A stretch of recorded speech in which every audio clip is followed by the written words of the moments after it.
Hey, Friendo, Steve here. And Larson. And welcome back to Going in Raw, the only pro wrestling podcast you need to be listening to right here, youtube.com/Steve and Larson. On today's episode, we're talking about WWE Monday Night Raw, where the Seth Rollins era kicked off. We got some new WWE Women's Tag titles, tag champions rather. Cody Rhodes called out Brock Lesnar for the third and probably final time. But first, got ourselves some news, Larson. What's in the news? Yeah, we got some Vince McMahon changing stuff. Yeah. News. So shortly after Raw started last night, Fightful Select had a report about Vince McMahon making changes to weekly WWE programming. Sources told Fightful that Vince has been, quote, making regular changes to WWE shows remotely, but hasn't been backstage since this year's horrendous. Mm-hmm. It was awful. Perhaps the worst Raw after Mania of all time. Could be. Roster members also told Fightful that, quote, Vince McMahon calls in changes remotely and does it with heavy alterations. Ooh. Sources also added that backstage morale has improved significantly since Vince was last present backstage over Mania weekend, but are also, quote, on guard at the possibility that he could just charge back in and be backstage. Mm-hmm. So, I mean, this all kind of falls in line with what we had been hearing. I guess it's good to know that he hasn't been even an irregular presence backstage at shows. Seemingly he was around Mania weekend, decided to ruin Raw after Mania for everybody, and they're like, all right, my job is done. Yeah. And just is content to fax over changes to Triple H. Yeah. I mean, look, again, I've said this before when it was reported that Vince is sort of, from sort of the shadows making changes. I enjoyed Raw last night. I thought it was fine. I enjoyed the pay-per-view a couple nights ago, or a couple days ago. I thought that was fine. I don't know what Triple H's larger vision, if that is being compromised because of Vince McMahon. I simply don't know. That being said, I've been cool with the product. I think it's pretty good. I think that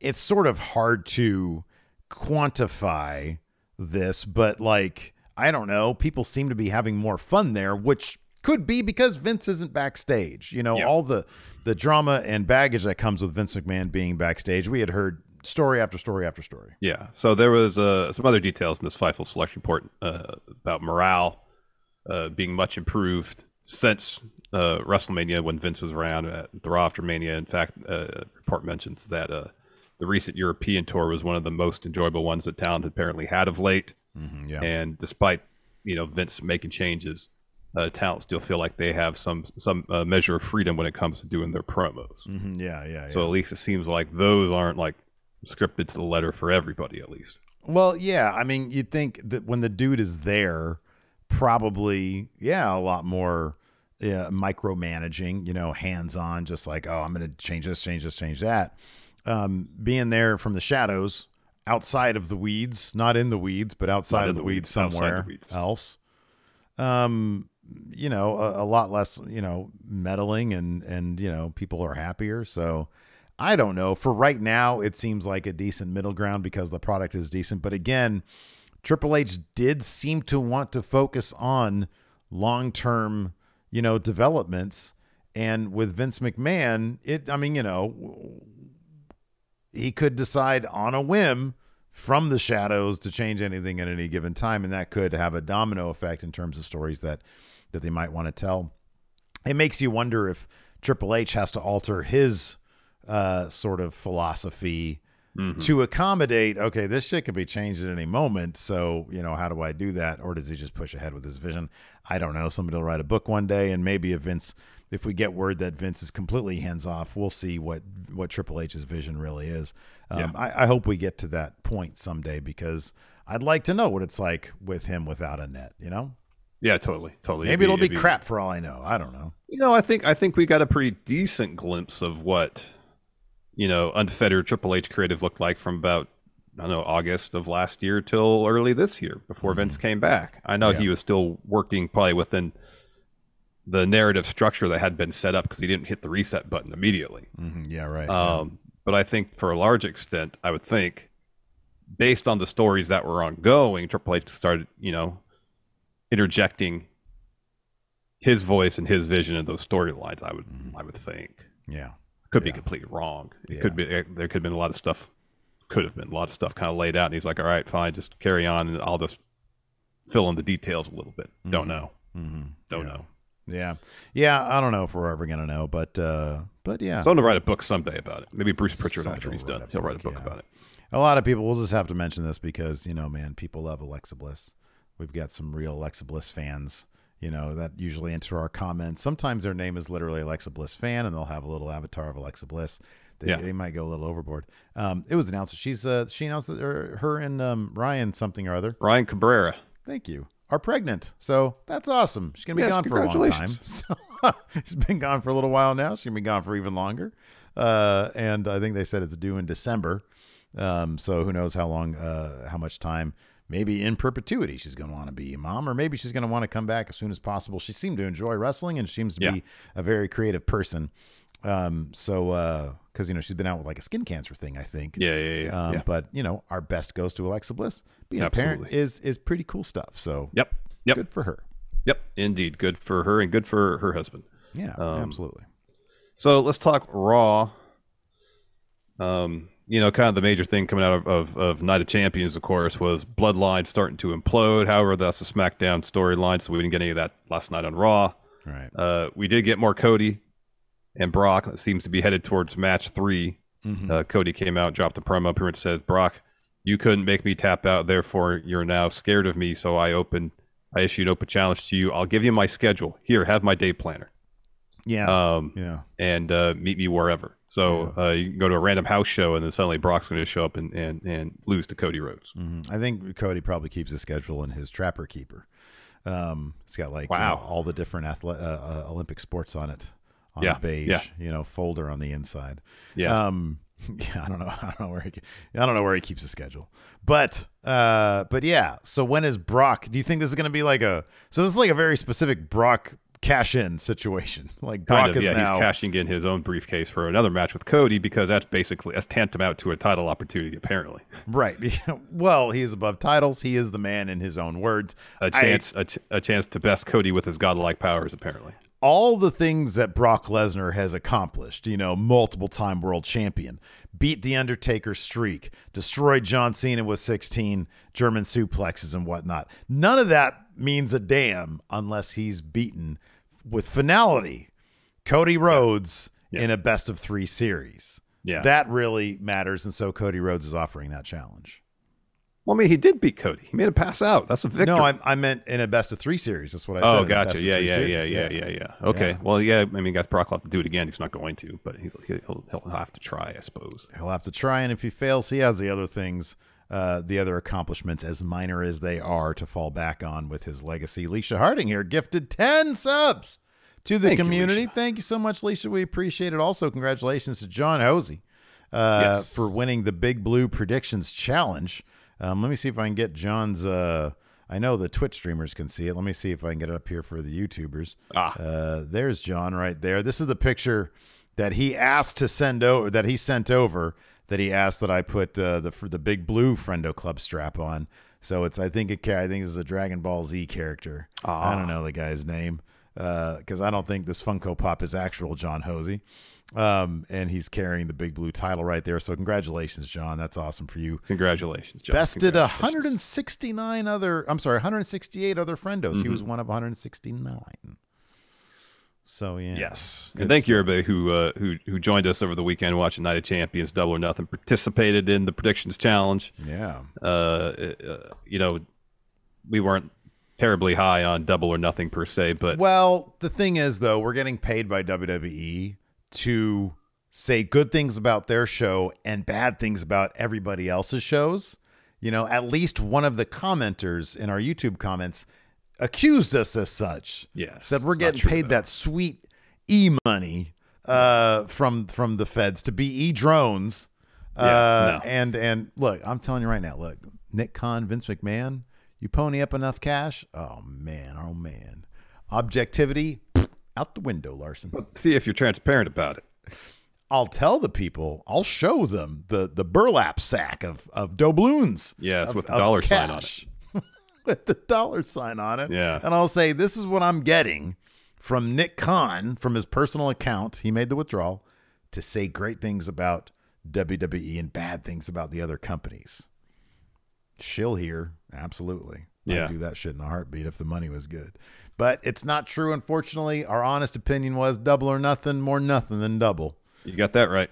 You got that right. About that. We already talked about that. Yeah. Yes, we did. But watching it with friends makes even frustrating wrestling more enjoyable. So, thank you everybody for joining us. All right, back to Raw. Back to Raw. Money in the Bank. Money in the Bank qualifiers happened. Money in the Bank qualifiers. Miz and Ricochet had a hell of a match. There was Miz busting out some Hurricane Ranas. Yeah. Some springboards. Yeah.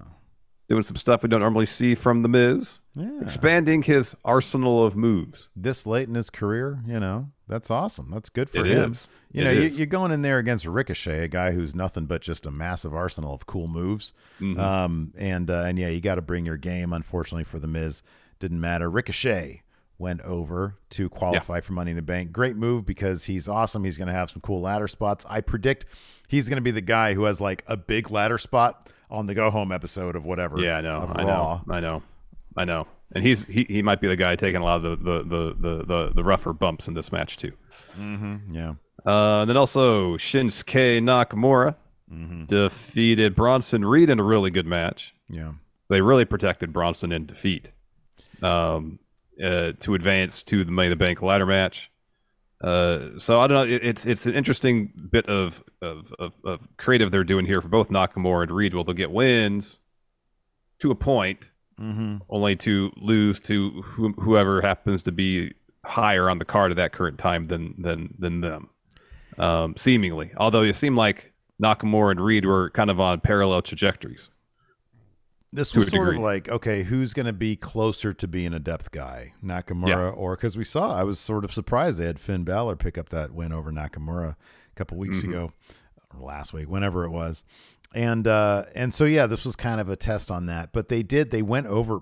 I'm not going to say overboard. They bent over backwards to give Reed as strong a loss as he could handle. Took several Kinshasas. He rolled out at one point. It was a really good showing for him. And I think I like that because it does show that they're high on these guys. And I think that Reed, especially given that he's still kind of finding his footing on main roster, he's in a good spot because I think that he can only go. I actually would have loved to have seen both these guys, Reed and Nakamura, in Money in the Bank. I think they both provide a lot. And yeah, Nakamura is so great. He really is. I mean, Raw, that's the thing about Raw. Raw is so loaded right now. Yeah. That unfortunately one of these guys couldn't be in. But yeah, no, it was a great win for Nakamura. It was a really strong way to take a loss for Bronson Reed. Yeah, it was a strong performance for Bronson Reed. We got new women's tag champions, same titles, new champions. As expected, Ronda Rousey, Shayna Baszler won the four-way bout last night on Raw to win the vacant titles. Yep. I know Ronda had a where is this from? An interview with the New York Post where she's talked about the women's tag division and what she had to say. Quote, these transcripts come from Fightful. The lack of competition is really the problem. I mean, we want to be the most active champions out there. Want to be able to defend this title every week and even twice a week on both SmackDown and Raw. But with how dismally shallow the women's division is right now, there's not enough women around here to keep us busy for a month. So that's the biggest challenge that we have, is to get this company to actually care and invest in this tag division. When was this interview? Recently, because it was commenting on her title win. Oh my God! What? Okay. Does she not watch the show? Because there's a fair amount of tag teams, and I thought they've been boosting up the women's tag division. Yeah, it's interviews from today. Okay, well, here's the thing. It's not like the women's, or at least published today. So philosophically speaking, the women's tag division has not been like it's not featured a bounty of stories and solid tag teams. I feel like they're making progress with that. I do. I mean, they drafted over. They had a whole video package on Katana Chance and Casey. Katana Chance is Casey Canzaro. Caden Carter and Katana Chance. You've got, of course, Isla Dawn and Alba Fire over there on SmackDown. I don't know if Shotzi and Raquel are going to remain a thing, but the complaint department, they're terrific. damage control. Who knows how long they're going to last. Doesn't seem much longer now. Right. The pieces are... It doesn't seem like very much longer. The pieces are... There was a rumor that like Dakota Kai and Tegan Nox were going to be a thing. We're going to get back together, yeah. The pieces are definitely there, but she's right in that traditionally, up till now, they have not done a lot with those pieces, but clearly that could change, and maybe now Ronda and Shayna will be the catalyst for that change, given that she's kind of a big deal. Yeah. I mean, historically speaking, they have not invested a whole lot of time or energy and creativity into booking the women's tag division. Yeah, right. It has gotten better of late. There's been more of a focus on those titles and that division. And you're right. Now that Ronda and Shayna have the titles, because Ronda, is a well-known name. Mm-hmm. Maybe they'll use Ronda and Shayna's reign to really help build a division as a whole. Mm-hmm. Yeah. Certainly hope so. I certainly hope so, because for the longest time it seemed like they didn't do anything with that division. They had a team that was champions, the people who were put together, and they put two other people together to challenge them, and then whatever team one stayed together, the other team would break up. Yeah, right. Yeah, and that was the regular pattern. Mm-hmm. Yeah. And hopefully that comes to an end. We actually see women's tag teams. Mm-hmm. Yeah, that's why it's great to see Chelsea and Sonya, because look, they got matching gear. They feel like a tag team. It doesn't feel like just a partnership of convenience to get those belts. Mm-hmm. Yeah, they feel like they're a team, whether they win matches or not, at least for the foreseeable future. Yeah, and that's one thing that had been lacking outside of Damage Control and Sasha and Bayley when they were a team, and the Iconics too. Mm-hmm. Yeah. But otherwise, it felt like more often than not, they'd put two people together. You're a team now. Until you lose those titles, then you break up. Yeah, right. With the thinnest of motivations. Like sometimes there isn't any motivation whatsoever. Yeah. Yeah. So hopefully that'll be the catalyst for change. We talked about Cody already, so let's talk about AJ Styles from SmackDown coming over to Raw to congratulate Seth Rollins, who had ripped his pants open and his crotch was showing, but luckily Seth was seemingly wearing some sort of underwear, perhaps, so that his whole front area wasn't exposed, spilling everywhere. Yeah. But Seth, AJ comes out, and then of course that leads to a tag match against the Judgment Day. No clear, even though Judgment Day said, hey, any of us could challenge you for that title, no clear first opponent for Seth Rollins. That would have been kind of nice to see. Okay, first day, somebody stepping up. Instead, they sort of went like a bit of I thought it was fun, but it was more of a, hey, let's celebrate Seth Rollins having this title. Let's have some fun instead, as opposed to let's dive right into the deep waters. Exactly. A new opponent. Set up his next challenger, because he beat Finn in the tournament to eventually win the title. You'd think Priest, if it's someone from Judgment Day, would be the next logical challenger. Well, he just ate the pin in the main event. Mm-hmm. Yeah. At the hands of Seth. So at least Dom. Mm-hmm. Yeah, which would be awesome. But I don't know the odds of that happening. No. If it does happen, he certainly ain't winning. Seth and AJ both laughed that suggestion off. Yes. And I don't think they should do that. But like there's Raw is, like I said, pretty loaded. There's any number of people. I mean, even I know Bronson Reed just lost to Shinsuke, but you give him a couple of big wins between now and Money in the Bank, and he could be a hell of a match against Seth Rollins. Mm-hmm. He would lose that, of course. Yes, he would lose. But I think just about anybody they put in front of Seth in the near future would ultimately lose to Seth Rollins. Yeah. A Drew McIntyre, perhaps. I think like a bad guy Drew McIntyre, if he shows up again, that could be good. Trying to think who else is on Raw that wouldn't be in Money in the Bank. You don't want to do the Miz. Keep him away. Yeah, keep him far away. Yeah. But, I don't know. Far away. Would be ideal. Anyways, before we get into the meat of the recap, why don't we go ahead and pay some bills, Larson? What do you say? Let's do it. All right. So we're going to take a quick break here, friendos. This episode of Going In Raw is sponsored by BetterHelp. Larson. What's that, Steve? It can be pretty easy to get caught up in what everyone needs from you, whether it's work, family, or friends, you could spend so much time giving that you start feeling stretched too thin and burned out because you can't find the time to take a moment to think about what you need from yourself. Yeah, I've been there before. When I was in my mid-20s, I lost that balance and was feeling pretty overwhelmed by life and started dealing with severe anxiety and got to the point where I realized I had to go to therapy. And it took me a few tries to find someone I felt comfortable talking to, but once I did, I learned the tools I needed to better cope with my anxiety. So if you're looking to bring some balance back to your life, therapy can help you learn the tools you need so you can keep supporting others without leaving yourself behind. If you're thinking about starting therapy, give BetterHelp a try. BetterHelp is entirely online and is designed to be convenient, flexible, and suited for your schedule. And all you got to do to get started is fill out a brief online questionnaire. You can switch therapists at any time for no additional charge. So find more balance with BetterHelp. Visit betterhelp.com/raw today to get 10% off your first month. That's BetterHelp, HELP.com/raw.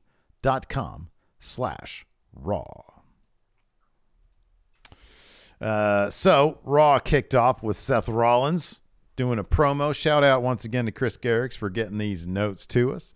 Thank you, Chris. Comes in through the crowd too. Mm-hmm. You know, he's a man of the people, and took a selfie with a very happy lady. That was cool.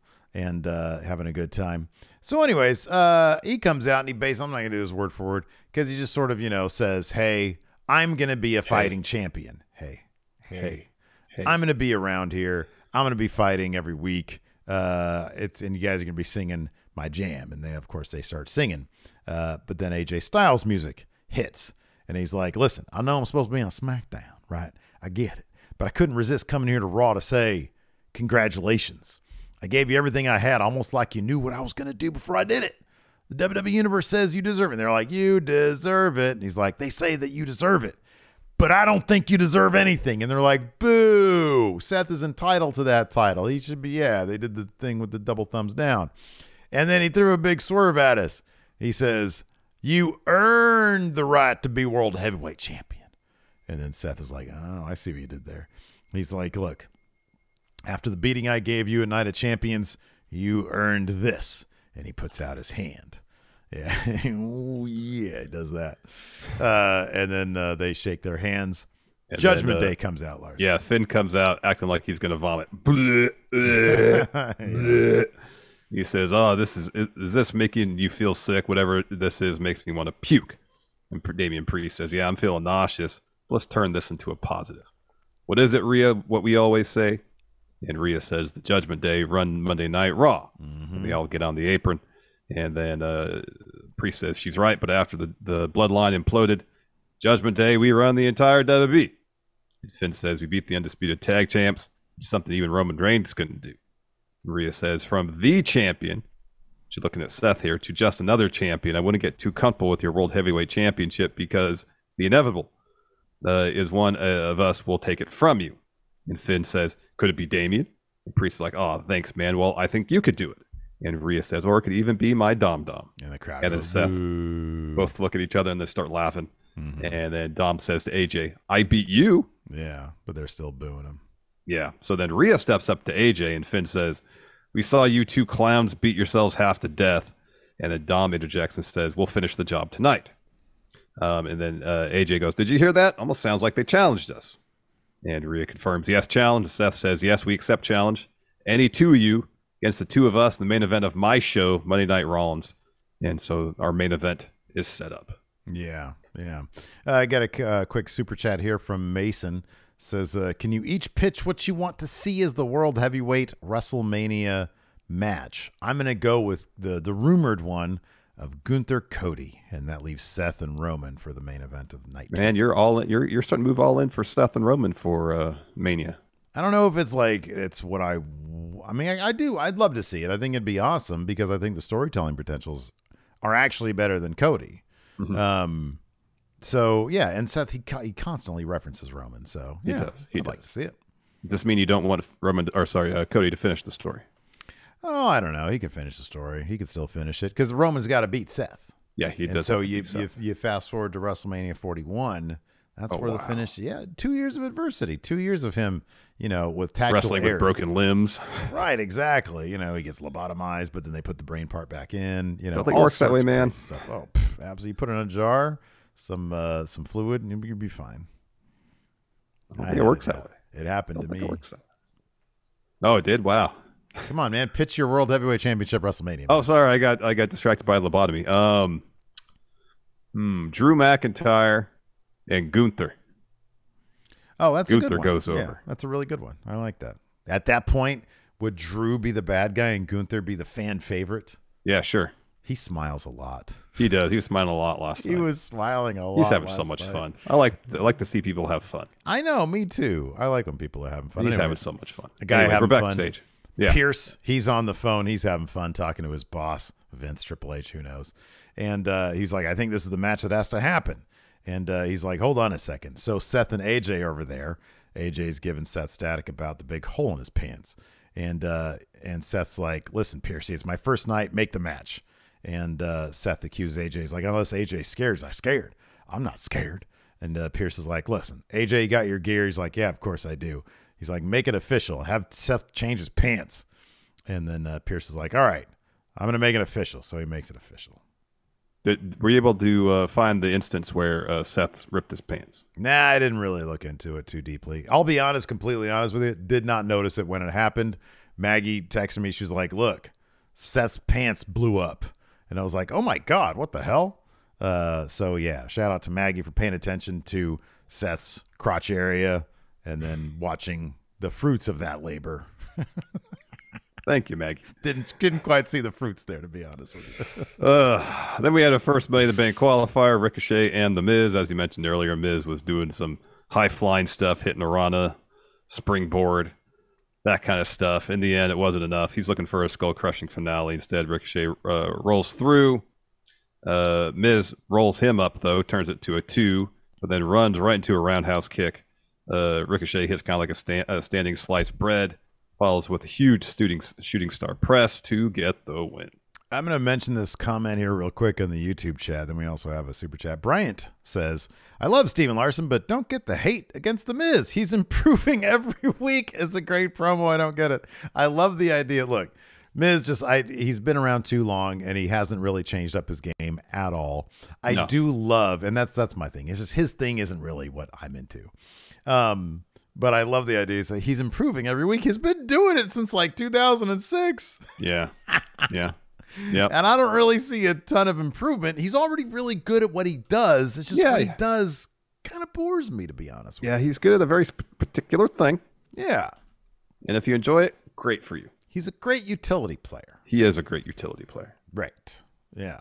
Also have a super chat here from Alex. Says Rhea's that girlfriend who says my boyfriend can beat you up and then ends up getting her boyfriend beat up by somebody bigger. Not lately though. Lately Dom's been getting those wins. After that we had Trish Stratus. She's in the ring. She's got a promo. She introduces. She says I don't care about you guys or what you say. I hate to say I told you so, but I told you so. I told you I was going to beat Becky at Night of Champions and I did that. You shouldn't be surprised. This is GOAT things.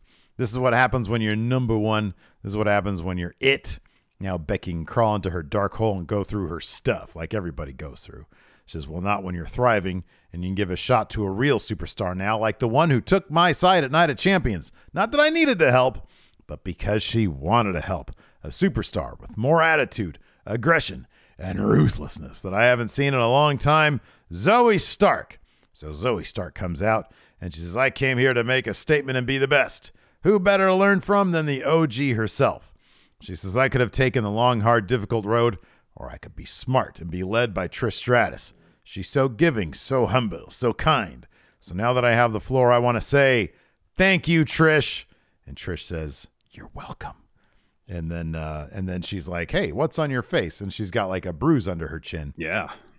And so they do a little gimmick about that. And then Becky comes out. And then she makes her way to the ring. Zoe immediately goes out there and gets laid out by Becky. And then she takes out Trish, rains down a bunch of shots before Zoe gets in and interrupts. They double team her a bit. She tries to fight them off, but Zoe hits a Z360 and holds up Trish for her to give Becky a punch to the face, and they drape a "Thank You Trish" T-shirt on her in the corner, and then they mock taking a picture of Becky with that shirt on. Yep. Then we got Inda Share taking on Javier Bernal, and I didn't know who Javi's tag team partner was, so I'm assuming a local competitor.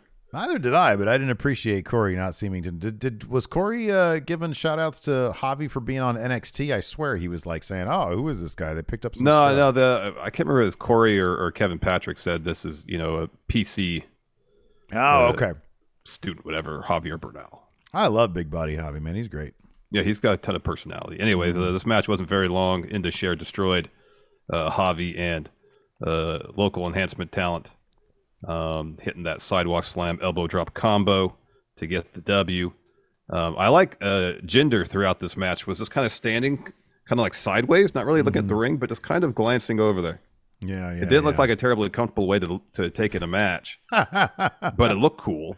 Yeah, he looks really cool. Yeah, he's a good looking dude, tall, got good fashion sense. Yeah. So all that really plays into, man, he looks cool. But just like his presence was good. Like he doesn't have to say anything to Inda Share and they destroy everybody, He just has to half look at the ring. Exactly. Sideways glance at the ring, yeah. Exactly. Yeah, it's cooler when you're not paying attention, man. That's I know. He's like it's I know it's gonna happen. Yeah, the match is happening. Yeah, I don't need to So then after that match, we get Kevin Owens and Sami Zayn coming to the ring.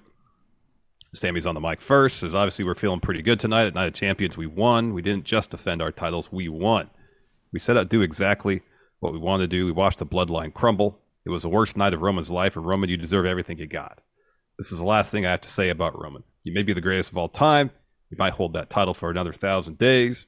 You could main event the next 5 WrestleManias. You put in the Hall of Fame tomorrow, but it doesn't matter because for the rest of your life, when you look at these faces, you'll always know that we won. So Imperium's music hits. Yeah, and Kaiser says, "Gentlemen, impressive victory indeed, but it was the most impressive of the night. It most certainly was not more impressive than the man who extended his record-setting Intercontinental Championship reign, Daring General Gunther." And then Kevin Owens goes, "Why are you here? Last week we said your name, your music hit. That makes sense. This isn't how it works. This isn't the Wild West. You can't just come out here unless someone says your name and calls you out, and then you come out." He's like freaking out about it. He's in a rage. Yeah, he's upset. So Sammy tries to calm him down. Says, it says, okay. And Kevin Owens says, "No, they broke the rule. The unwritten rule. Yeah. You can't come out whenever you want. What are you, psycho?" And then Sammy goes, "Kevin, for the love of God, chill. Yeah, take it easy for a second." And he turns back to Imperium and says, "He's right. There is an unwritten rule, so you don't have any business coming out here. For that matter, don't even match with." At first he says American Alpha, and then corrects himself, Alpha Academy. And the last time the 3 of you stepped up, ourselves and Matt Riddle embarrassed you. So Yeah, and then Kaiser says, "You want to talk embarrassment?" He says, "Matt Riddle's an embarrassment. Take a look at the 2 of you. You holding those championships is an absolute embarrassment. You're not worthy to stand on this mat. You're not worthy of holding those titles, not worthy of representing Monday Night Raw." Kevin Owens says, "You know what I wonder? Here's the thing. You always hear from Slender Man here. And sometimes the guy with the ears talk. He's talking about Gunther. But we never hear from the bald one over here with the head over here. He's always super quiet, so I want to know what his opinion is." And so Sammy says, "You're right. We never hear from Baldy." Yeah. And so he starts up a Baldy chant. And then Vinci's looking around. What am I supposed to do? And then Kaiser screams, "Enough! How dare you besmirch us? Nobody disrespects." And you hear like the longest shoosh you've ever heard. So it's the Alpha Academy, and Maxine has shoosh gear on. Gable says, "Shoosh, please. It's time Imperium gets taught a free lesson from the new and improved Alpha Academy, which is Chad Gable, Otis, and make it 3 with Maxine Dupree. If it's all right with you, Kevin and Sammy, we're going to hand out those lessons now." And then Kevin Owens and Sammy say, "Well, before we leave, can you say the thing?" And then Gable asks him, he's like, "What thing?" And they go to Mon, and Kevin Owens says, "Come on, the thing that makes me chuckle all the time." And Gable says, "Thank you." And he's like, "Oh, you're so welcome." So they get to do commentary, and it's hilarious. Kevin Owens and Sammy are great. I was very disappointed, though, that Kevin Owens did not get the Mystery Science Theater reference. Because Corey said, "Yeah, we're sitting here. It's Mystery Science Theater for wrestling." And Kevin's like, "I don't know what that means, but it sounds hilarious." And so I think that Kevin Owens would love Mystery Science Theater. Oh, absolutely. Absolutely. Yeah. So early on this match, Valhalla appears ringside, goes after Maxine. Maxine evades her, hits her with a roundhouse kick. Valhalla no-sells, and so eventually chases her up the stage towards the back. And this leads to an Imperium win. So Otis hits a caterpillar on Kaiser. Vinci breaks it up, the cover. Otis tosses him out of the ring. They try to double-team German suplex combo, but Vinci pulls the ropes. Otis tumbles. So then Gable hits a roll-up on Kaiser to get a 2 count, and then Vinci tags in. Imperium bomb for Imperium to get the win. Yeah, they need this. Imperium, they need to be kept strong, man. You can't have a couple of losers around Gunther. Nope. After that, we've got Kathy backstage with Shotzi and Raquel. They're being asked about the match tonight. And then Bailey and Io walk up laughing, and she's like, "You're not even a real team." Shotzi, no offense, but Raquel would have picked the first person to raise their hand begging to be their partner. "You're not damage control tonight. We dedicate this win to our girl Dakota Kai. Stay out of our way unless you want to end up like your old partner." And Raquel says, "We're real enough to beat you and Io in SmackDown last week. Since you started damage control, aren't you the only one who's never held gold? So when you lose and wonder why, maybe look in the mirror."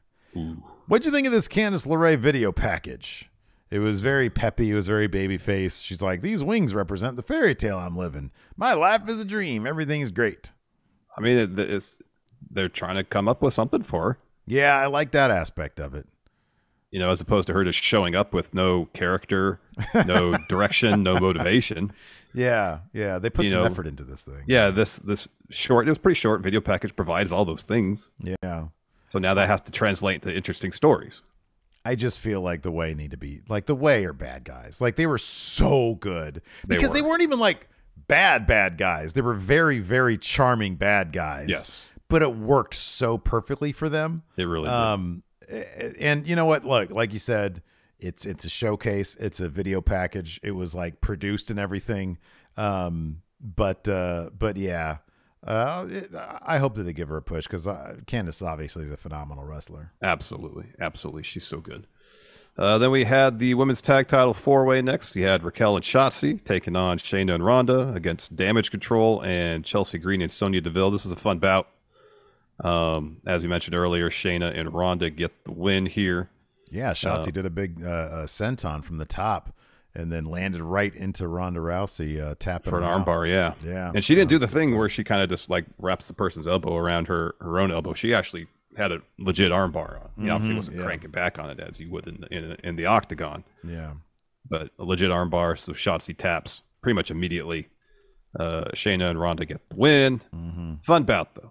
And you know, there's more tension here between Io and Bailey between the interview earlier on and in this bout. Io just seems completely over Bailey. Yeah, we knew that wasn't going to last. No. So yeah, big win there. We get a little bit more from them a little bit later, including a D's nuts from Ronda Rousey. After that, we had a JD McDonough making his Raw in-ring debut against singles match debut. Yeah, he's in that Battle Royal against Dolph Ziggler. Figured JD would win this, but instead we got a double count out because he took him to the outside and was just beating him up out there. All he had to do was roll in the ring for a second, get the win, roll back out, and he could beat up Dolph some more.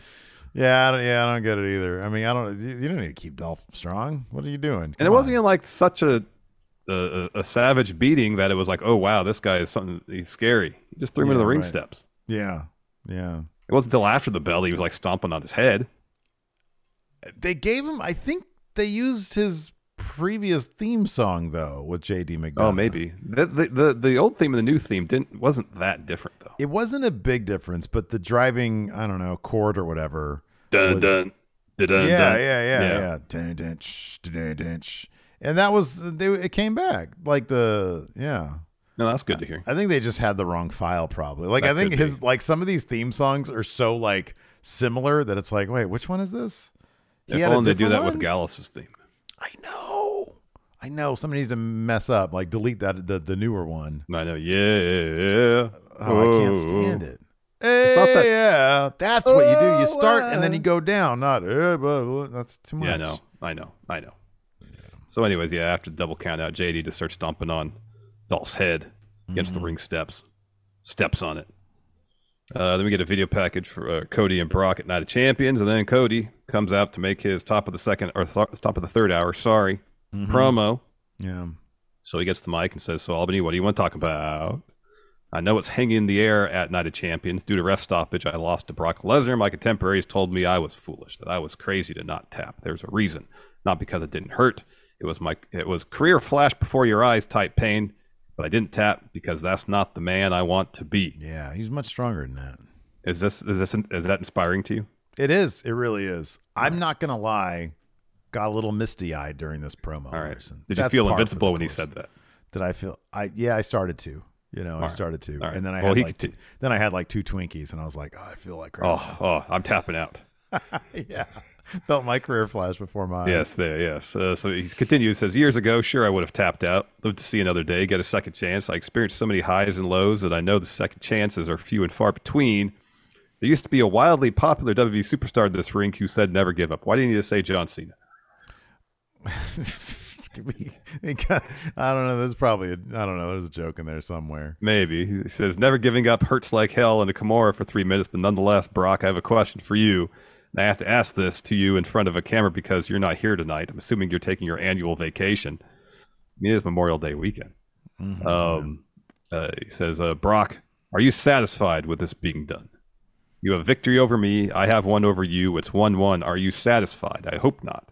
Consider this an open challenge to you. Hopefully you have an internet or social media or a landline in Saskatchewan or Yellowstone or wherever you roam. I'll post my whole schedule, every detail of it, everywhere I'll be, whether it's Wilkes-Barre or Newcastle, wherever it is. I am ready to stand and fight you, Brock Lesnar. Tonight, I also want to make it the very last time I rattle off all your accomplishments." And so he does so. He says, Brock, he says, "He broke my arm. He was beast enough to break it, but not man enough to make me tap out. If you don't accept it, we can add one more thing to that list. Brock Lesnar is afraid of what cannot be broken. Brock Lesnar is afraid of Cody Rhodes." Yeah. However, Cody was broken. His arm was broken. Yeah. A scientific fact. Yeah. Well, it's not because it's kayfabe injury, but in the universe, world, in the universe. Yeah. So right. Cody was broken physically. Physically. He's saying it's his spirit. The spirit will never be broken because he's Cody Rhodes. Right. Again, do you find this inspiring?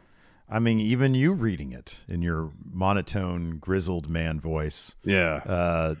Disenchanted with Cody Rhodes for a long time now. Completely and totally. I even just the mere words being read, it could be read by some sort of AI bot thing, and I would find inspiration in the words alone. Yeah. Absolutely. Interesting. All right. I'm happy that Cody's words do that to you. Like when I hear this, I'm like, can we remix the Bible? Can we toss in some more stuff in the Bible? Wow. To add some Cody Rhodes promos. Wow. Is there an additional Bill of Right that could just be a Cody Rhodes promo? Wow. Yeah, exactly. So, yeah. Afterwards, Kathy's backstage with Matt Riddle. That's the opposite. Uninspired, complete dullard. She asked him about qualifying for Money in the Bank. Says, "It's already been hot, bro, summer, and it keeps getting hotter. Could you imagine if I win and cash in on Roman or Seth?" It's not your summer yet, though. I just imagine him in a little kiddie pool all by himself. He's like, "Oh, what's up, Gunther?" Gunther walks up with a big smile on his face. He can't help but smile. "I know what you're thinking. Congratulations. Good luck on the opportunity. I want you to win Money in the Bank and cash it in on me. To humiliate you, to embarrass you. That's fun to me. All the best." He was so happy to be talking crap to Matt Riddle. It was great. Oh, Gunther is super happy. Yeah. Before we get to the next segment, hey, if you're watching this, whether it be live, on demand, whenever here on YouTube, if you could, please give this video a like. Hit that thumbs up button, please. Hit that thumbs up. Hit the subscribe button. And if you're new here at Going in Raw and you weren't put off by Steve being muted at the beginning of the show, I think I'm gonna just re-upload this, man. I can't. Some people are gonna be like, tuning into this, like, why is that guy's voice? We're changing not things up right from now? a technical standpoint. There's going to be speed bumps along the way. We're a new podcast. I've only been doing this for a couple of weeks, so please, we apologize. Trying to figure things out around here. Anyways, if you like what you hear, consider hitting that subscribe, that notified bell. I hear the notify bell, let you know when we have new stuff up. Man, it figures too today. Like we'll probably put this up and it'll process immediately. We've been having like issues with YouTube and like Twitch and shit dropping out. There's been issues across the board, which is to be expected when you're new, you know. Here's the thing. The sad thing is that, I mean, I know we joke about being new, but God, you figure we'd figure it out by now. How is it we're like worse now than we were 3 months ago? It's a constantly evolving landscape here, Steve. I know. We have such a hard time keeping up with it because we're old. Yeah, that's part of it. Anyways. That's part of it. Hey. I'm sorry I ribbed you about the beginning of the show. I don't want to be a sore spot. No, it's not. No, honestly, I don't give a shit. I think it's funny. It would be funny if I didn't have to do like, I don't know, half an hour more of work after this. No, I don't care. Like, yeah. So I forgot to hit the button. It's probably because never mind. It's a long technical. No, I know, because we changed everything up. I know how we're doing this, and so like, yeah, I didn't hit that one button. Otherwise, it'd be fine. But no, I don't give a shit. I just think it's annoying now that I have to do more stuff. Because you know me, Larson, I don't like to do more stuff. Yeah, that's the thing. We had a pretty good system where we can do the bare minimum. And it worked. Look, here's the thing. Before we continue on with this, that should be everybody's goal in life, is to maximize your earning potential while doing the bare minimum. Exactly. That's what we're always trying to do here at Going In Raw. Yes. We had such a good system. Such a great system. It was a great system. All we do is hit record, stream. And I am looking forward to this, though, in terms of like doing a little bit more, giving the people a little bit more. I think starting next week, you're going to start coming over here for some Friendo Club stuff, right? Yeah, we can do that. For the people who wanted more of us in the same room. Yeah, you're gonna get that now on a weekly basis over at the Friendo Club Wrestling channel. So be sure that you're subbed over there too. Yes, please. Please. Anyways, back to Raw next. Kathy's backstage with Ronda, and Shane asks him about tonight and says, "Hey, congratulations winning those tag titles." Ronda says, "First time for me." Well, at first she says for being first time tag champs, and then Ronda says, "Yeah, first for me." And Shayna, this is her third time. We were always told that we aren't what they want. We had to deal with all the fickle masses for 10 years, and they mean nothing to us. And Shayna says, loyalty means everything. And we tore them limb from limb, and now we're the tag team champs. And Ronda says, not because they wanted it, because we are the baddest team on the planet. Demand to be recognized. And D's nuts prove it. And D's nuts prove it. Talking about the titles. She held up the title, yeah. I wasn't talking about Seth's balls dropping earlier. Yeah, I don't really know. I mean, look, man, I'll mark out anytime somebody says D's nuts because generally that's funny. But like Ronda's the one person who says it, and it's like, it doesn't really work. No, it didn't seem applicable in that context. Not really, no. After that, we had more Money in the Bank qualifying match. Shinsuke Nakamura versus Bronson Reed. It took a couple. I think the first Kinshasa. Did he roll out, or was that on the second one? No, I think it was the first one where he fell out of the ring. Mm-hmm, yeah, and then he had to get him back in, and he hit him with another one to get the win. So yeah, it looked great it was a great, all Reed. He just didn't hit that tsunami because Nakamura was able to get out of the way. So yeah, okay, so that's what it was. Nakamura hits a knee to the back of Reed, which I thought looked like a Kinshasa, but then Shinsuke goes up. He goes for an actual Kinshasa, hits it in the face, and that's when Reed rolled out. Yeah. He gets him out. He takes him out on the floor as well. Puts him back in. Referee. Oh, that's right. Reed barely beats a 10 count. Barely beats the 10 count. Nakamura just destroys him with a Kinshasa as soon as he gets in the ring. Yeah. Oh my goodness. Lee should just gifted 10 more gifted subs. We're over 500 now. We're like 517, I think, now with those gifted subs. Thank you so much, Leisha. That's awesome. Thank you. So then we get a replay of or a recap of Natalya and Rhea. And then we have an interview with Judgment Day. So Byron congratulates Rhea, and she says, "Victory! I destroyed Natalya. That's not why she's not here. That's why she's not here. She's at home." And Dom says, "Maybe next time she'll think twice before stepping up to mommy." And Rhea says she should know better if she wants to hold gold. She can't get distracted like she did. Like you said, we're busy. Bye bye. So Byron asks, "Well, which two of you will be facing AJ and Seth?" And Finn says, "If I told you, then I'd have to." And then Priest cuts him off and says, "Don't scare the man." Nope. Says, "Saxton, I know you're busy. Go do your job somewhere else." Go do your job somewhere else. Priest's pants last night were awesome. Yeah, they were. Priest has come a long way. I think that Backlash match and the build really, really went a long way towards building his confidence as a character, just, on the mic, everything. And that's awesome to see. You love to see people like that evolve. And then we had the main event, AJ Styles and Seth freaking Rollins versus the Judgment Day was Finn Balor and Damian Priest.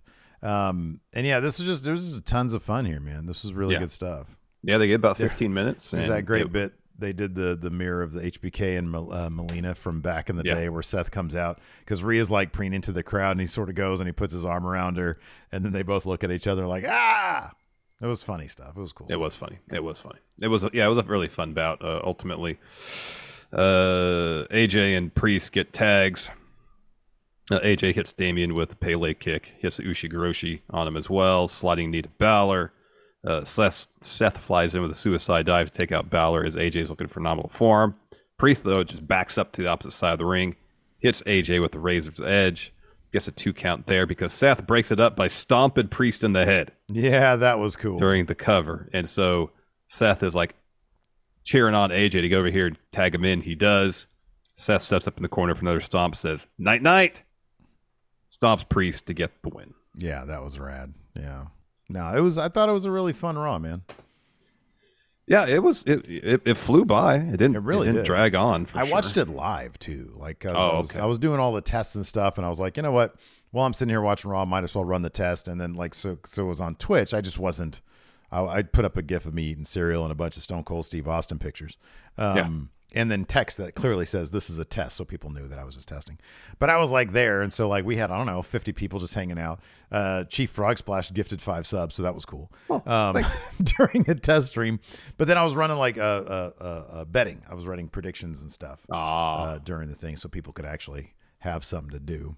I did not bet at all, so I wasn't trying to get a leg up on you, more so than I already have. Yeah. So I know that immediately you heard me say we did betting. You're like, whoa, wait a second. Yeah, I know. I'm waiting for you to piece of shit. Yeah, totally. That's what you're thinking. Yeah, yeah, you totally. ripped 1000%. Crotch son of a bitch. Lou NYC has a great question here in Twitch chat before we get to our questions on the thread. It says, what brand is Cody Rhodes' Trapper Keeper? He says, as much as I want it to be a Lisa Frank, he seems like more of a 5-star guy. Yeah, I remember a 5-star. 5-star Trapper Keeper. Hold on. I don't remember Lisa Frank, but I definitely remember 5-star. Neither do I. 5 stars too. No, man. I want like what was like the old school Trapper Keeper from like, hold on. One of the Velcro, the fold over on the front with the Velcro on it. Yeah. Keeper 1980s. I wonder what brand this is. Oh, Lisa Frank. Okay. I think that's like, I see like, yeah. That's an old, oh my God. There's like a Corvette on one. There's a Lamborghini on one. Oh, these are great. Oh, wow.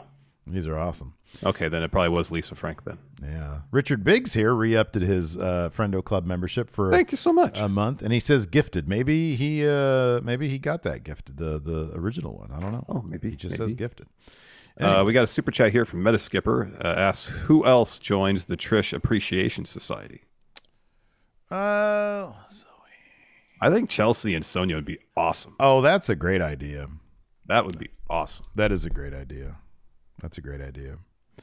Okay, so got some questions here. Basie Boy says, all right, guys, you both are being invited to Triple H and Tony Khan's Dungeons and Dragons night. Which AEW and WWE wrestlers do you want to be in your party? So is this 2 separate things? Or do they do D&D together? On like the down low? Are they like, yeah. I don't know. I don't know. The people like I think like Masse, I could see him being a D&D guy. Oh yeah, maybe, yeah. Xavier Woods is probably good at the tabletop. Yeah. I never, dude, Evil Uno. There you go. I fully admit I am like super nerd, right? Like I love Star Trek, all that stuff. Never ever have I played one game of D&D. Same. Never understood it. Nope. Might be wildly fun. I would not know. I don't know. I have no idea. There's like a line that I've never crossed into that area of nerdiness. Well, you still got a lot of years left on this planet. Yeah, you were about to say you're still young. No, I'm not. Jared Ellis here says Larson put Run the Jewels on my radar years ago with one of his Run the Jewels shirt. Mm-hmm. If you could license Run the Jewels song for a wrestler's entrance, what song would you use and who would you give it to? You're much more of a aficionado than I am. I've heard. I would say Close Your Eyes and Count the Fuck. Oh, good. That's a great title. Which is a great song off their second album. Yeah. Let me think about who to give it to, and I'll answer later. All right. Kiddo Hudson says, how do you guys deal with criticism with the fans about keeping the same energy when talking about different companies? I feel like you two are the most consistent podcasters when it comes to being honest about WWE and AEW and keeping the same energy, unlike a certain podcaster from the Northeast. Is he talking about like JD or something? What's going on over there at WWE? What's Vince doing? That's my JD impression. I mean, that's just what we do. Well, it says, how do you deal with criticism from the fans? Oh, I'll reference it. I'll make jokes about it like I did earlier today. Yeah, I don't really give it much credence. Sometimes I'll respond to certain comments. Yeah. If it gets under my skin a little bit. A lot of it depends on the tone of it. If it's obviously people are just like looking to dump, whatever, I don't really care. But if going through comments, makes a good point. I'm like, oh, okay, I didn't think about that way. Yeah. All we can do is react to what we see at the time. And sometimes we'll sit and think about things and have a different perspective after we kind of marinate on it a little bit, or people will mention something in the comments like, oh, okay, that's a different perspective that I can understand. Yeah. But yeah, if it's people just, saying, oh, you're obviously paid by WB, I don't pay any attention to that at all. When people claim that you guys have a bias, I just don't. Number one, I don't think half the people know what the word bias actually means. And then number two, like, I don't know, like, pay attention. You can go into our history and watch us like completely nut over AEW in 2021, and then see us gradually, like, if you actually pay attention, if you're going to leave a comment, like, know what you're talking about. Like, pay attention to the show. Like, we literally stopped reviewing Raw on Monday nights because it was so bad. We were like, this is giving us a headache. I don't want to do a podcast when I have a headache. That's not very entertaining, is it? Nope. But like, we didn't have and back then people were like, you guys are biased towards AEW. No, man, it's just the show's crap. Things are fluid. Things are dynamic. Things change. Yes. So like, creative used to be good because Cody Rhodes was in AEW, and then he left, and then creative started getting bad. And so now that's what we say. And so and that's just how we see it. Yes. I'm sorry, if you really die hard like AEW and you love everything they ever do, and you loved us when we were talking so good about AEW, guess what? You're probably not going to be into what we're doing now, because right now, from our point of view, it's just not very good. It changed. Yes. It changed. Yep. Like, anybody objectively can look at what they're doing and know this changed. It's not our jam. And hopefully it will be. I would love a universe where WWE and AEW are just firing in all cylinders, creatively speaking. Wouldn't that be terrific? That'd be great. That'd be awesome. Or I could sit in front of my computer here and watch a wrestling show and know with a high degree of certainty that I'm going to enjoy the show I'm about to watch. Mm-hmm, yeah. I can maybe think of a handful of times in my entire time watching professional wrestling where I can say, yes, that was the situation. Mm-hmm. Because a lot of times when something's good, the other thing is going to be not so good. It's just it's the ebb and flow of being a creative individual. It's going to be peaks and valleys where you're doing stuff and you're hitting on all cylinders. Things are working. So there'll be times where things just aren't working right. Yeah. You got to work your way through that. Yeah. I used to love My Morning Jacket. And then after, like, I don't know, their fourth album or so, they started sucking to me. Maybe a lot of people liked them, what they were doing. But like, I give them a shot every time they come out with that. Same thing in Pearl Jam. That was my shit back in the day. But then, I don't know, right after Binaural, man, I couldn't fucking stand it. Like, I was like, this is just, dad rock. This is crap now. Things change. And also there's times in your life where you'll be really into something and you might be into something for 5-10 years intensely. Yeah. You grow up and you mature and that's just not for you anymore sometimes too. Yeah, right. Yeah. It just happens sometimes. Yeah. And that's the same with us. Man, if you liked us 5 years ago and you're like, oh, these guys are phoning it in. I don't think we are. But if you feel that way, please, there's a ton of podcasts out there you can listen to. It's all good. We'll be fine. Yeah. Anyway. Yeah, we understand that. Totally. I didn't mean to go on a rant there. DJ Mott says, which of these scenarios do you guys see happening to the tag titles, both men's and women's? The titles stay above brand and unified, or will be split between the two shows? I feel like for sure the women's tag titles are going to be split against the two shows, or they're going to be on both shows. Yeah.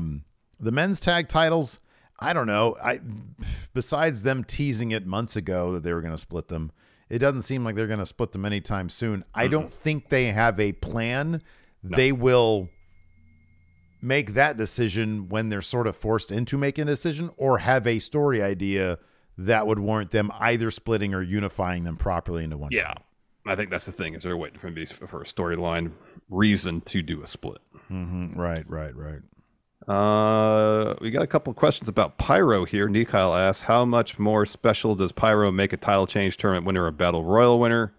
And then Timor asks, what's your favorite type of pyro in wrestling? Yeah, celebration. Some pyro makes it feel a little bit bigger. Sure. What about confetti? Do you like confetti for celebratory events? Yeah, I'm down with confetti. I think that makes it feel even more special. Yeah. All right. I'm kind of pyro just dissipates. Yeah, confetti's everywhere. Yeah, no, but confetti makes a huge mess. Yeah, you don't have to clean it up, bro.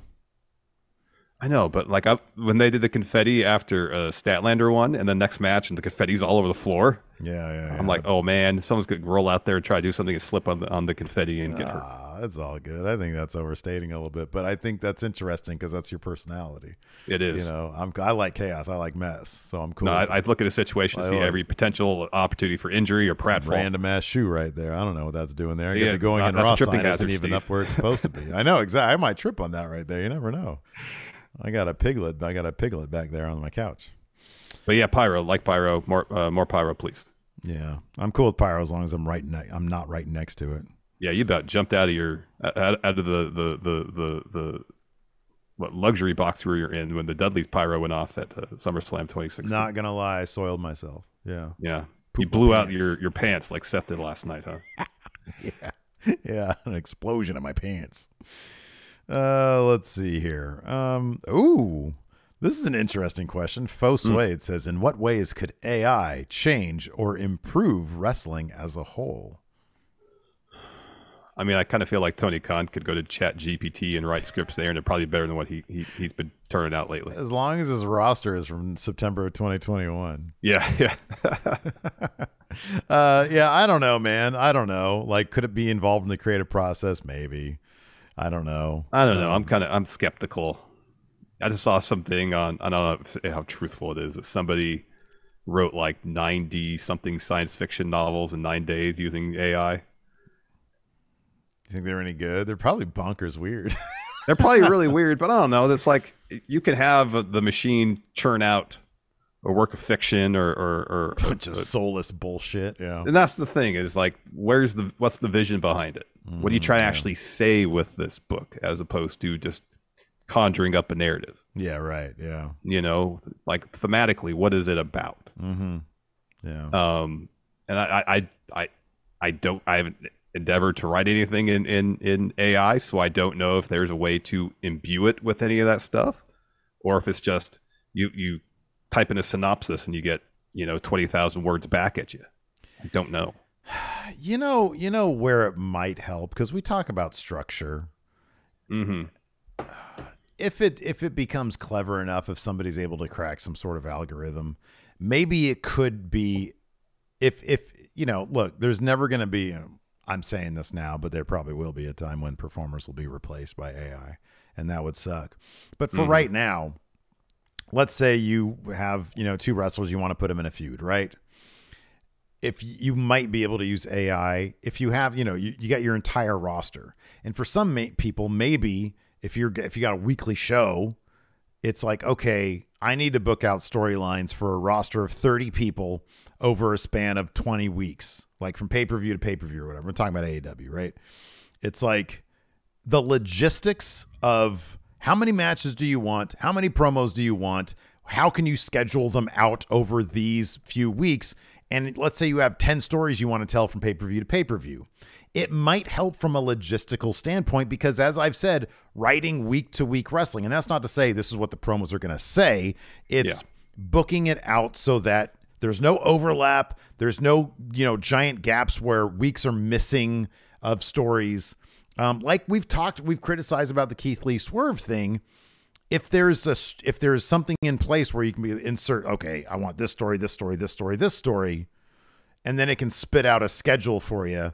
Maybe that could help. I'm just trying to come up with. I guess the other option, the other issue with AI is that it's not just conjuring things out of thin air. It's scouring the internet for bits and pieces and puts them all together. There's the criticism, warranted criticism of AI in terms of how it relates to AI art. Where you type in there, I want this such and such image in the style of this. Well, what you're doing is you're ripping off that person's work. Yeah. And that's a huge moral issue with AI.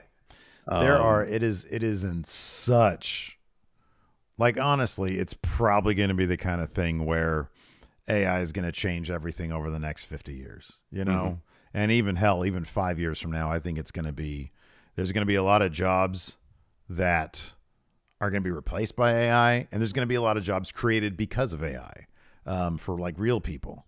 It's going to change the landscape. And right now we are literally in its infancy, know? Yep. And so there's a lot we don't know. And there's a lot of moral issues that you're talking on right now that are going to have to be figured out. Unfortunately, profits are probably going to, and I'm not going to get into it. Anyways, let's see here. Here's a great question. Patrick Cheeseman, if there was a fast food breakfast item elimination chamber, who are the competitors and who wins? I'd much rather talk about that. Fast food breakfast elimination chamber. So you got McGriddle. Yeah. I guess you got to have an egg McMuffin in there. So McDonald's is not just, they get several representatives. Well, you got the croissant. You got to put that in there. Where's that from? Burger King. Okay, yeah, I'm making sure. Okay, that's okay. I'd say McDonald's sends a McGriddle and we leave it at that. The croissant. Right. Yeah. I would go. Look, man, I know you're anti-Jack. Jack in the Box does have a good sourdough breakfast sandwich. All right. I like that. We got to fill out the field. So I mean, that's going to That's going to be they're first eliminated. Yeah, totally. Gosh, remember where I used to go to get French toast sticks that were really good? I think it was Burger King. I think it was Burger King, but the sandwich is already in there. Yeah. Was Carl's Jr. have like this some sort of breakfast biscuit deal? Maybe. They always come up with some crazy shit. Yeah. I mean, Dan Daniels here says Wendy's breakfast baconator. Right. I think it's got to come down. It's got to come down to, look, you put a couple jobbers in there, but the breakfast baconator's got to be in there because that's just a killer name. Yeah. That McGriddle and the croissant sandwich, and then McGriddle wins again. Yeah, of course, McGriddle's best. Do you agree with this? When we were talking about fans and criticism, I think it was Organ Grinder said Steve didn't handle the McGriddle criticism well. Yay or nay on that one? In what way? Is there any specificity to? No, he did not. He did not specify, and I think he was joking. Oh yeah. It just says Steve didn't handle the McGriddle criticism well. Now I'll be honest with you. I tried my darndest to, in a genuine way, state my position on McGriddlegate. And there was I was very apologetic. And I took the criticism. I felt like a man. Do you disagree? No, I don't disagree because, at least from my perspective, I don't give a shit. I don't care if you get a McGriddle or not. Yeah. I was just giving you crap. No, I know. You seem to be more concerned about me not coordinating with you. But my thing was, number one, as most decisions I make in my life, it was a last minute thing. I was like, I know I'm supposed to get this thing. We're going live in 15 minutes. I'm just not really into it right now. So it wasn't even like, hey, buddy, I'm not going to do this. Mm-hmm. Plus, on top of that, how terrible it would be if we both didn't do it. That'd been awful. Somebody had to eat the McGriddle. Yeah. I just made sure it was you and not me. Blake Whitehouse here asks, what would you guys say is the difference between a utility guy and a legacy guy? We're pushing on all questions about what type of guys are guys. Yes, until we eventually do that video in probably 6 months' time. It'll be a whole series. Joe Compton just gifted 5 memberships to Going On. Thank you so much. Thank you very much, Joe Compton. Appreciate it. Shavon here asks, which storyline the past 20 years would you guys have loved to get the bloodline levels of storytelling? Javon here, so I would have loved it if Bullet Club Civil War storyline was plotted out as well as the bloodline story. It'd Could been have been cool if huge. they'd actually had some sort of blow off for that whatsoever. That could have been huge. Yeah. That could have been. And that would have given the guys who were staying in New Japan like a huge rub. You know? Yeah. Look, we bested the Elite on their way out. Is this true? I'm just trying to do something. Says I'm just now realizing Kevin Owens had an Uso shirt on last night. I did not notice that. No, I didn't notice that either. If that's true, that's hilarious. John Sema says, is Ronda the worst handled wrestler in WWE history? I would say no. There's got to be other people that were handled worse. Yeah, to think how huge of a deal it was when she debuted and how initially over she was. Yeah. And like that now, like, that's basically all gone. Like there's no mainstream coverage of when she wrestles anymore. So when I read that question, though, I don't know if there's anything WWE could have done differently. Ronda did a lot of that to herself. Like, she seemed to sour on the idea of like, oh, people are going to boo me if I'm a bad guy. Yeah. I mean, by all accounts, she was really pleasant, or she's really pleasant backstage. Kevin Owens did have a Uso shirt on. That's awesome. That is so rad. That is so rad. But I don't know. I feel like some of it is just sort of Ronda being Ronda and not, she seems to want to enjoy the things that there are to enjoy about being a pro wrestler, but also can't really hack the more negative aspects of it, or wasn't prepared for the culture behind it, the criticisms and stuff. Mm-hmm. That's just sort of how I feel. Like, I don't know if WWE could have done anything different. So I'm not sure if it was WWE didn't handle her properly. I don't know if that relationship has always been on the same page, maybe. Yeah, that's a fair point. Patrick Sparks here asks, what Raw wrestler would be the best to officiate a wedding? Who would be the worst? In character, Baron Corbin would be the worst. Absolutely. The best, I mean, it's going to be the New Day, of course. Yeah. They seem like the most personable people in and out of character. Yep. So anyways, any other good questions over there? Well, I'm Torch has a super chat, says, all right, your top 5 women WWE champions in the past 5 years. Bianca, and this is no order. Bianca, Asuka, Charlotte, Becky, Bayley. Bianca, Sasha, we got no order. Becky, Asuka, and Rhea. Mm-hmm. Yeah, Rhea's run Rhea right now is killer. fantastic. It's fantastic. Yeah, she's fantastic. Great. Yeah, it's going to be an all-timer.